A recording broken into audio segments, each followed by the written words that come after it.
I'm a savage, yeah. Classy, bougie, ratchet, yeah. Sassy, moody, nasty. Assalamualaikum warahmatullahi wabarakatuh. Halo semuanya, apa kabar? Semoga teman-teman semua dalam keadaan sehat walafiat. Kami dari kelompok 5, mata kuliah perilaku konsumen, Perbankan Syariah A semester 5 IAIN Syekh Nurjati Cirebon. Kami di sini akan membahas materi mengenai proses belajar konsumen. Saya, Ines Trihartati, sebagai pemateri pertama sekaligus moderator NIM 1808203010. Dan pemateri kedua ada Nur Alfitria NIM 1808203011. Dan pemateri ketiga oleh Ria Nuryaman NIM 1808203036. Yang pertama ada arti proses belajar. Nah, belajar adalah proses perubahan dari dalam diri kepribadian manusia. Perubahan tersebut ditampakkan dalam bentuk kualitas dan kuantitas tingkah laku, seperti peningkatan sikap, kecakapan, pengetahuan, dan lain sebagainya. Sedangkan menurut Chipman dan Kanuk, dalam perspektif pemasaran, proses belajar konsumen dapat diartikan sebagai proses di mana seorang konsumen memperoleh pengetahuan dan pengalaman pembelian dan konsumsi yang ia terapkan pada perilaku yang terkait pada masa yang akan datang. Proses belajar bisa terjadi karena 4 unsur yang mendorong proses belajar tersebut, yaitu yang pertama ada daya dorong dari dalam diri konsumen untuk belajar yang muncul karena adanya kebutuhan. Misalnya, seorang konsumen ingin memiliki rumah. Lalu, konsumen tersebut mencari informasi yang berkaitan dengan rumah. Entah itu dari lokasi hunian, harga-harganya, tipe dan bentuk rumahnya, dan lain sebagainya. Unsur yang kedua yaitu isyarat stimulus yang mengarahkan motivasi. Isyarat tersebut dapat mempengaruhi konsumen bereaksi terhadap suatu inovasi. Contohnya, ada seorang konsumen yang ingin mempelajari bahasa Inggris. Kemudian ia menemukan spanduk atau brosur yang berisi program bahasa Inggris. Lalu ia termotivasi untuk membaca spanduk atau brosur tersebut. Yang ketiga yaitu respon reaksi konsumen terhadap isyarat.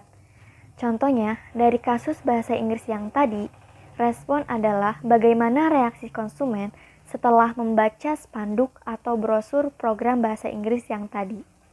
Unsur yang keempat yaitu pendorong dan penguatan sesuatu yang meningkatkan kecenderungan seorang konsumen untuk berperilaku pada masa yang akan datang karena adanya stimulus atau isyarat.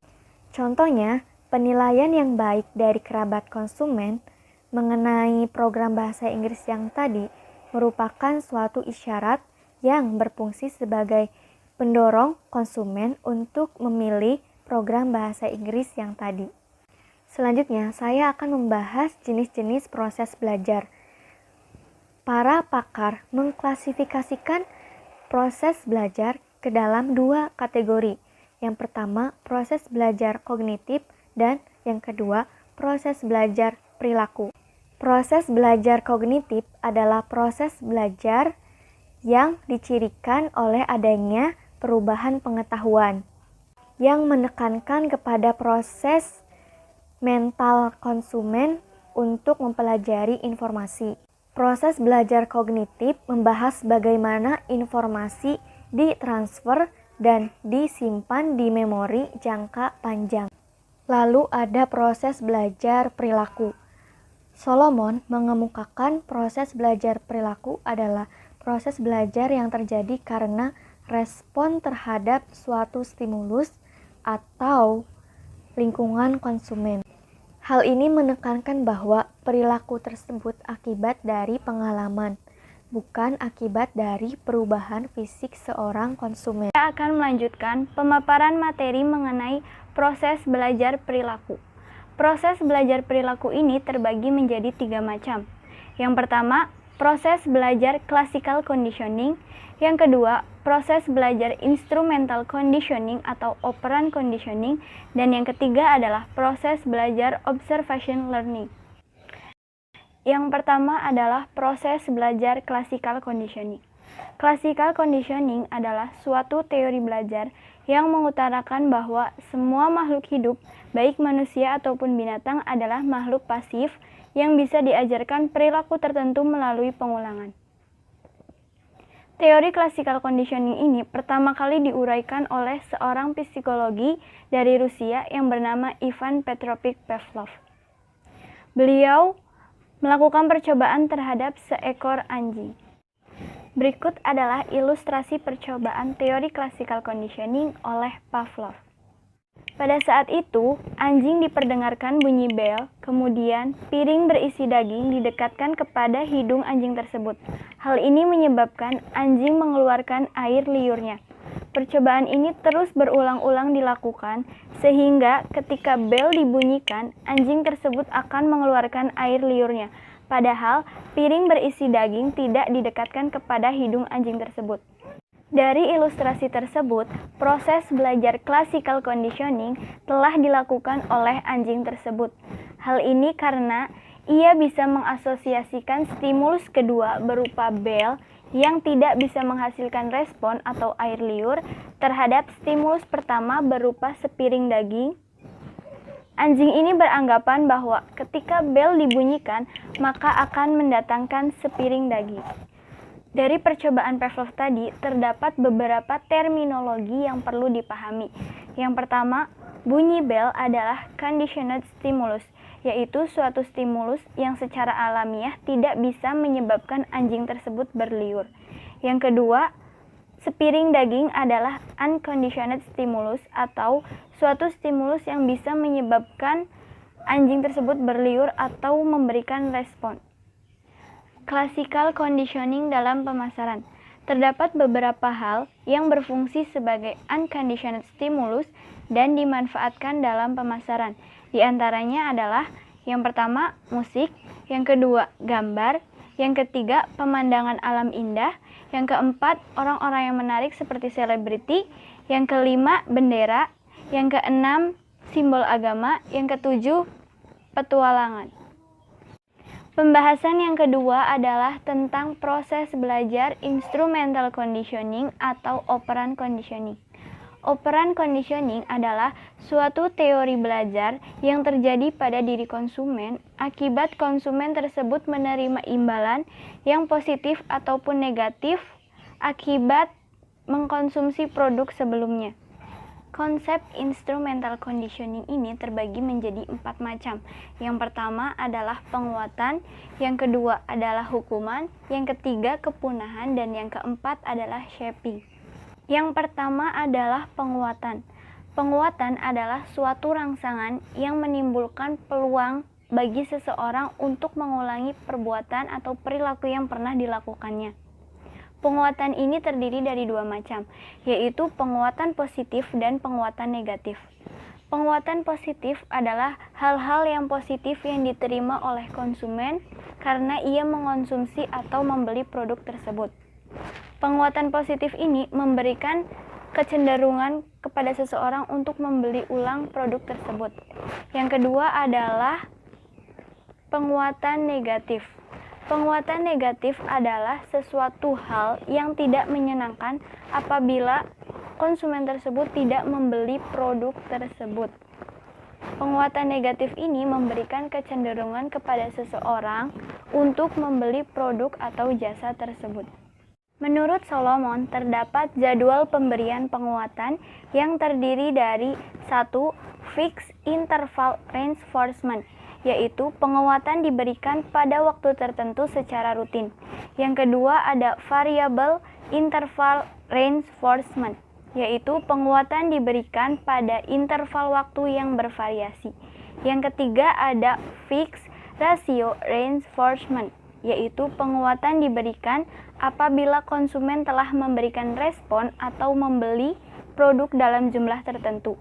Yang keempat adalah variable rasio reinforcement, yaitu penguatan diberikan apabila konsumen telah memberikan sejumlah respon, namun konsumen tidak mengetahui berapa jumlah respon yang diperlukan agar ia memperoleh penguatan.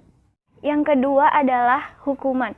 Hukuman adalah hal-hal negatif yang tidak menyenangkan yang diterima oleh seorang konsumen akibat melakukan perbuatan tertentu. Hukuman ini mengurangi kecenderungan seseorang untuk melakukan perbuatan tersebut lagi. Yang ketiga adalah kepunahan. Kepunahan muncul ketika konsumen merasa bahwa stimulus yang diharapkan tidak memberikan kepuasan. Dengan kata lain, konsumen merasa kecewa. Kekecewaan ini akan menimbulkan pemberhentian pembelian produk. Yang keempat adalah shaping. Shaping adalah konsumen diarahkan untuk melakukan sesuatu sebelum dia melakukan sesuatu yang diharapkan oleh seorang produsen. Contohnya adalah seperti pusat-pusat perbelanjaan, CSB Mall, Grage Mall, ataupun yang lainnya yang mendatangkan beberapa artis, penyanyi, melakukan karnaval, pameran, yang bertujuan agar para konsumen mendatangi pusat perbelanjaan tersebut. Pembahasan yang ketiga adalah tentang proses belajar observation learning. Proses belajar observation learning ini adalah proses belajar konsumen ketika ia mengamati tindakan atau perilaku orang lain dan konsekuensinya terhadap perilaku tersebut. Seperti contohnya adalah seorang remaja yang mengamati cara berpakaian artis K-pop ataupun artis idola lainnya. Menurut Peter dan Olson, terdapat 3 penggunaan observation learning dalam pemasaran. Di antaranya adalah 1. Mengembangkan respon baru. Model ini bisa digunakan untuk memperkenalkan produk-produk baru yang selama ini belum terpikirkan oleh konsumen. Yang kedua adalah mencegah respon yang tidak dikehendaki. Contohnya adalah pada 2001 lalu, produk Ajinomoto dihebohkan isu haram. Akibat dari berita tersebut, perusahaan dirugikan penjualannya. Kemudian, perusahaan menggunakan Deddy Mizwar sebagai brand ambassador untuk memperbaiki brand Ajinomoto tersebut. Yang ketiga adalah memfasilitasi respon. Model ini digunakan untuk memperagakan produk sehingga menjadi daya tarik bagi konsumen untuk meniru model tersebut. Model di sini berperan sebagai fasilitator respon bagi konsumen. Sekian yang dapat saya sampaikan, kurang dan lebihnya mohon maaf. Materi selanjutnya akan dipaparkan oleh pemateri ketiga. Terima kasih. Akan menjelaskan mengenai aplikasi classical conditioning, sekaligus menjadi pemateri ketiga dalam kelompok ini. Aplikasi classical conditioning terdapat 3 konsep dalam pemasaran. Yang pertama adalah pengulangan. Pengulangan adalah proses penyampaian pesan kepada konsumen secara berkali-kali dengan frekuensi yang cukup banyak. Yang kedua adalah generasi stimulus. Generasi stimulus adalah kemampuan seseorang konsumen untuk bereaksi sama terhadap stimulus yang relatif berbeda. Pemahaman generasi stimulus biasanya diterapkan dalam pemasaran untuk membuat merek dan kemasan yang cukup menarik. Terdapat beberapa hal. Yang pertama adalah perluasan lini produk, yang kedua adalah merek keluarga, yang ketiga adalah produk me too. Produk me too adalah suatu konsep pembuatan kemasan yang mirip dengan kemasan produk yang pesaing. Yang keempat adalah nama yang serupa. Yang kelima adalah pelisensian. Yang keenam adalah perluasan situasi pemakaian.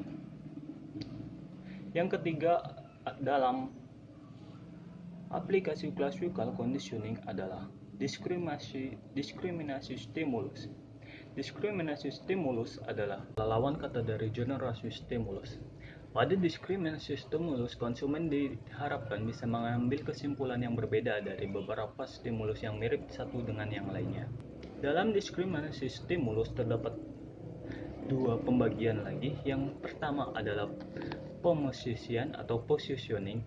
Positioning suatu produk atau merek adalah citra, image, atau persepsi yang dimiliki konsumen terhadap produk tersebut. Positioning adalah nilai yang ingin ditanamkan di benak konsumen. Yang kedua adalah diferensiasi atau differentiation. Suatu produk ingin dilihat sebagai sesuatu yang memiliki atribut unik yang tidak dipunyai oleh produk lainnya. Perbedaan atribut yang dirasakan atau dipercaya oleh konsumen akan menyebabkan konsumen akan lebih tertarik terhadap produk perusahaan Anda. Sekian pemateri ketiga. Wassalamualaikum warahmatullahi wabarakatuh. I'm a savage, yeah. Classy, bougie, ratchet, yeah. Sassy, moody, nasty, yeah.